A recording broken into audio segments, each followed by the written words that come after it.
The Trump administration is trying to negotiate with Tehran to revive the so-called nuclear deal, which would see Iran abandon its plans to build its own nuclear weapons.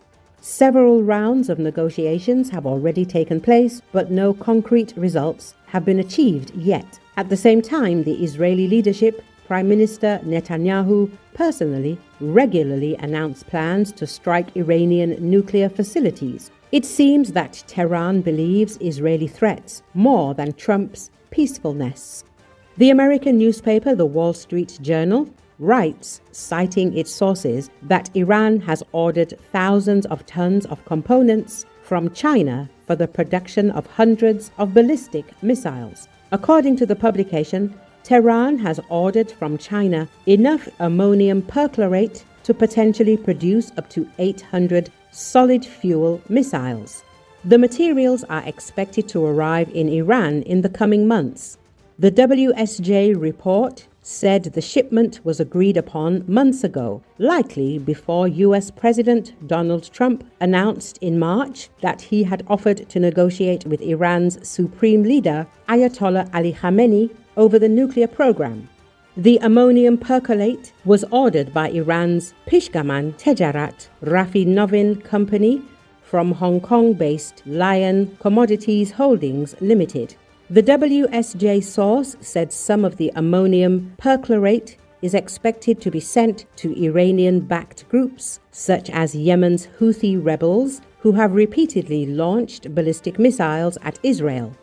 However, much of the material will remain in Iran as the country works to repair missile factories that were damaged in IDF strikes in October.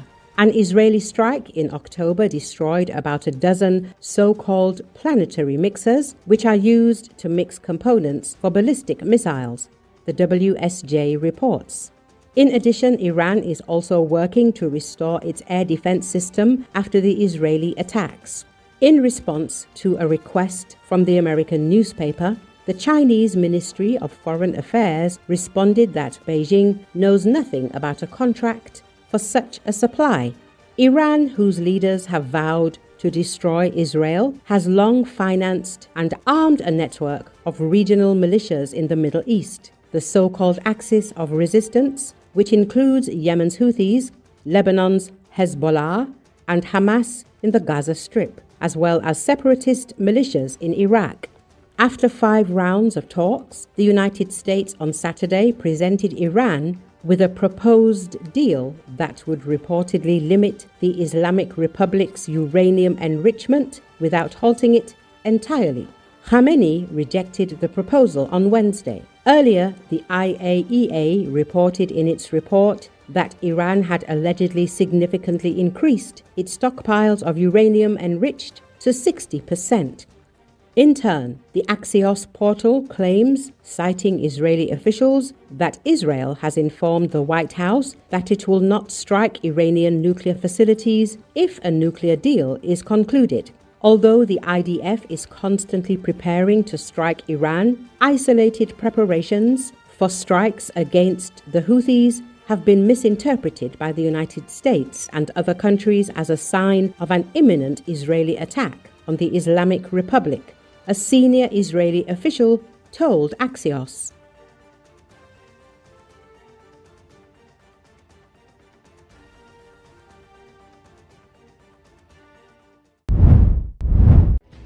Ukrainian air forces have struck a Russian Su-35 fighter jet near Russia's border Kursk region, Ukrainian military reported on Saturday. According to information published on the official Telegram channel of the Ukrainian Armed Forces, the aircraft was shot by an air-to-air missile. The missile was launched from a Ukrainian F-16 fighter jet connected to the Link-16 tactical communication network.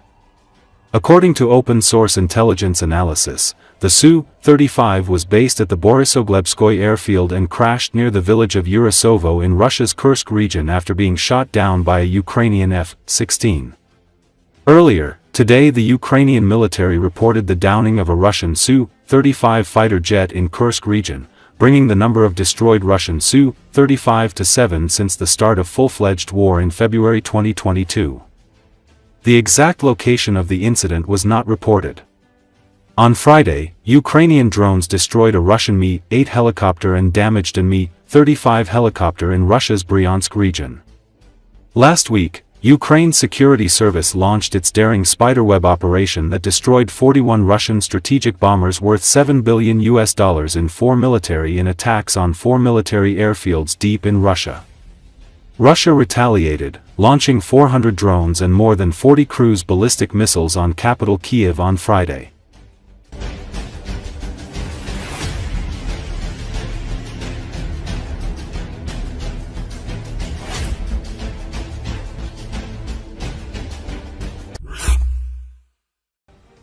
On June 3, 2025, near the Yaroslavsky railway station in Moscow, 6 men, according to eyewitnesses, forcibly dragged a 40-year-old businessman into the trunk of a Mercedes.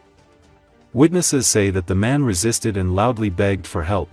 He was grabbed by the arms and legs, carried through the waiting room and thrown into the trunk of a car with AMP series license plates, usually belonging to law enforcement and government agencies. The car had a flashing light.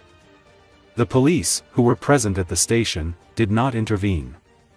Telegraph collected all the details of the incident. A few hours after the abduction, the car was stopped by traffic police officers. People with crusts drove up to the scene. A traffic jam arose, during which representatives of the department began to find out who is cooler. It turned out that the kidnappers were the guards and assistants of Adam Delimkanov, Ramzan Kadyrov's right hand. The car is officially registered to a resident of Chechnya, Aslanbek Ismailov. One of the kidnappers turned out to be Vitaly Cherchev, a Chechen security officer close to the aforementioned Delimkanov. A criminal case has been opened into the kidnapping of Oleg Shchepikin near the Yaroslavsky railway station in Moscow.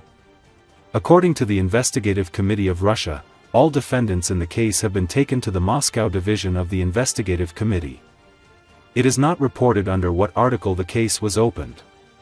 Recall, Chechnya, under the tight control of Ramzan Kadyrov, operates as a fully authoritarian regime deeply intertwined with the Kremlin. While Chechnya might seem like a localized issue, its future is intricately tied to the broader political landscape of Russia and its relations with Europe. In the context of international sanctions, military actions in Ukraine, and Russia's growing isolation on the world stage, the stability or instability of Chechnya is becoming an important indicator of the vulnerability of the Russian Federation. This could of course have possible consequences for the security of Europe and global geopolitics.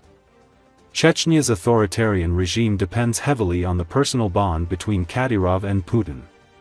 This unique relationship has kept Chechnya stable in recent years, with Kadyrov ensuring the suppression of internal opposition and Putin providing financial and political support in return for Kadyrov's loyalty. However, any disruption in this relationship, whether due to political shifts, health crises, or even the death of one of the two leaders, could severely destabilize the region.